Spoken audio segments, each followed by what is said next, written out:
If planning independent work feels like it's taking forever, you are not imagining that.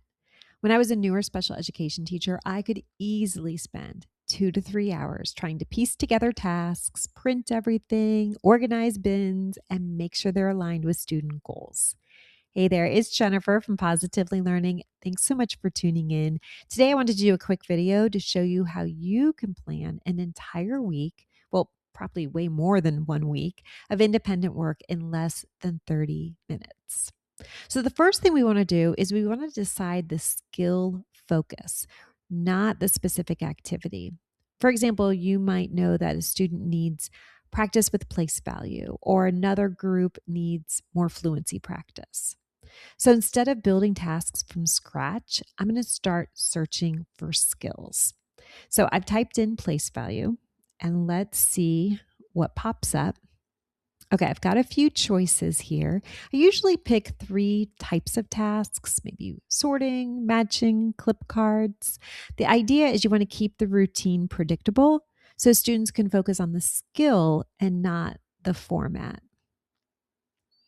One thing that's really helpful is that these also come with sample goals, like SMART goals. And let me show you what that looks like.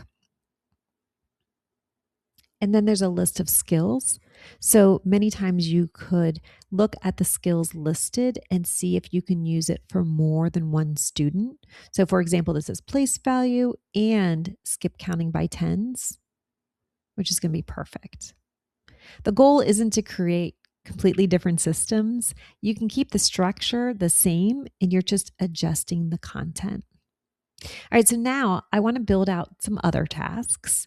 We have the place value, and maybe I have a student who needs more sorting tasks because I can't expect just to hammer out place value all week long and expect engagement to remain high.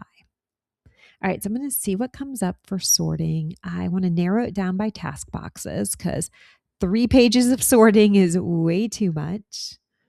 All right, so now I'm taking a look at these. I'm going to be looking for things that are going to be at the right skill, but that are also going to be high interest and something that my students can use to experience a quick win. I think this farming, numbers 1 through 10, is going to be perfect.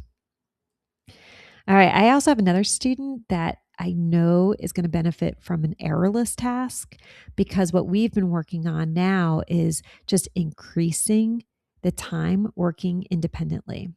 So I'm going to search by errorless. And here, I really don't necessarily have to do math. It's really about the independent work. So I'm going to see if there's something that's going to interest them. I see lots of choices. I see that St. Patrick's Day. I might come back to that one. Errorless numbers, that might work really well. They would definitely experience success working independently. Okay, let me go to page 2 and see what's over there. Oh, basketball. That's it. It's March Madness here. So there you go. That's going to be perfect. All right. So in about 30 minutes, I can usually pick out 3 to 4 tasks, maybe more if you see something high interest like seasonal or holiday. I couldn't resist these St. Patrick's Day ones. I also want to make sure I've grabbed some data sheets. Let me take a look at these. All right. I actually don't want the full page ones. Let me go back. I like these better. These are the ones that can fit right into the task box. I'm going to print out a couple of these, put them right in the task box. So my students are not going to use them, but they're there in case I want to grab a quick progress monitoring data point. Okay, so you've picked the tasks and we want to pick maybe 3 or 4. Try not to do way too many because we want to manage your time. And then, of course, you still have to print them. You're going to drop them into bins. You already have. You're not going to reinvent anything. And you're going to add them to your independent work rotation.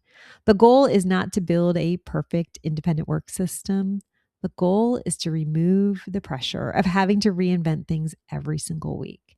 And when you have a library of tasks like these to pull from, planning is going to feel so much easier. It's going to stop feeling like a 3-hour project every time. If you are wondering what tool I'm using on the screen, this is the Taskbox Dollar Club. I built it because I was feeling pretty tired of spending hours building independent work from scratch. It's basically like Netflix, a searchable library of ready to use tasks organized by skill.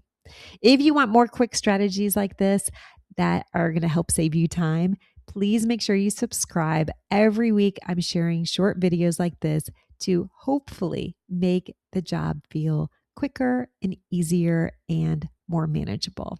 Thanks so much for tuning in. I'll catch you next time.